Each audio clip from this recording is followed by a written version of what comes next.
مملکتی که جای کار کردن، کارمندش، کارگرش، تاجرش دنبال از زیر کار در رفتنه، همون بهتر که اجنبی نفتشو برداره ببره. نون رایی میخندی؟ من نشستم حساب کردم، هیچ مملکتی مثل ما 70-80 روز سالشون رو تعطیلی ندارن. آخه بگو امام حسین شهید میشه، حضرت علی ضربت میخوره که شما 4 روز کرکره بدین پایین. مرتضی یه دقیقه زبون به دهن بگیر. مملکت رسما تعطیله. در هفته‌ای که گذشت 4-5 روز تعطیل بود در اونهای مختلف.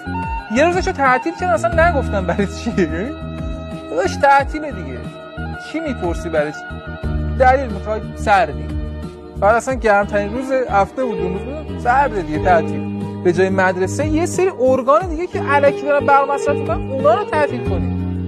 مثلا یه سری ارگان ما داریم، بنیاد ملی نخبگان.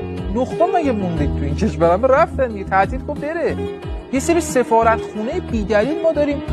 چه کنیم؟ نمیدونم اسلوواکی و شیلی و اسلوونی و اینا چرا سفارت دارن اصلا؟ حالا شاید بگید قوانین بین‌المللی اجازه نمیده که ما سفارت کنیم. کدوم قوانین بین‌المللی؟ حالا احترام گذاشتیم که این بخواد دومش تعطیل کن بره بابا. وزارت نیرو، خب این وقت برق نیست، وزارت نیرو هم تعطیل کن. تعطیل